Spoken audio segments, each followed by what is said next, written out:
भाकपचं एक मत अधिकचं मिळालेलं आहे।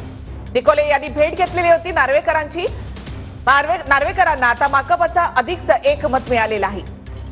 मिलिंद नार्वेकर यांच्या विजयासाठी उद्धव ठाकरे यांनी देखील चांगलीच जयंत पाटील यांना 4 मतं मिळालेली आहेत। मिलिंद नार्वेकर यांना 17, जयंत पाटील यांना 4 आणि प्रज्ञा सातव यांना 14 मतं। कृपाल तुमाने यांचा देखील आकडा वाढला, त्यांना 12 मतं। शेकापच्या जयंत पाटलांना 4 मतं मिळाली आहेत। राजेश विटेकर आणि शिवाजीराव गर्जे यांना राजेश विटेकरांना 14 तर गर्जेंना 12 मतं आतापर्यंत मिळालेली आहेत। कृपाल तुमाने यांना सुद्धा 12 मतं मिळाली आहेत। आकडेवारी जी आहे ती आता बदललेली आहे, तर आता राजेश विटेकर यांचा आकडा 14 झालाय, तर शिवाजीराव गर्जे यांचा 12 झालेला आहे। कृपाल तुमाने यांना 12 मतं मिळाली, तर भावना गवळी यांना देखील 6 मतं मिळाली। राजेश विटेकर आणि टिळेकर यांना आता 14 मतं मिळालेली आहेत। राजेश विटेकरांना देखील 14 मतं, शिवाजीराव गर्जेंना देखील 12 मतं या ठिकाणी मिळालेली आहेत।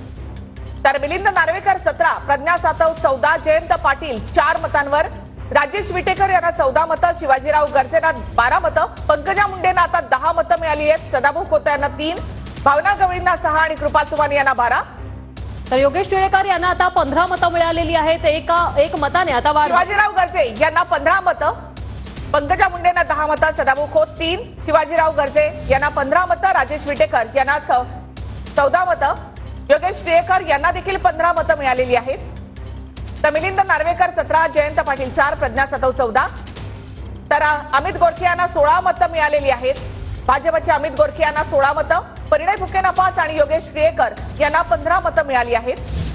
तर राजेश विटेकरांना 16 आणि शिवाजीराव गर्जेंना 15 मतं, तर प्रज्ञा सातव यांना 17 मतं, मिलिंद नार्वेकर आणि प्रज्ञा सातव यांना आता प्रत्येकी 17 मतं मिळाली आहेत। तर योगेश टिळेकर 15 आणि अमित गोरखे 16 मतांवर आहेत। राजेश विटेकर यांनाही 16 मतं, तर शिवाजीराव गर्जे यांनाही 15 मतं मिळालेली आहेत।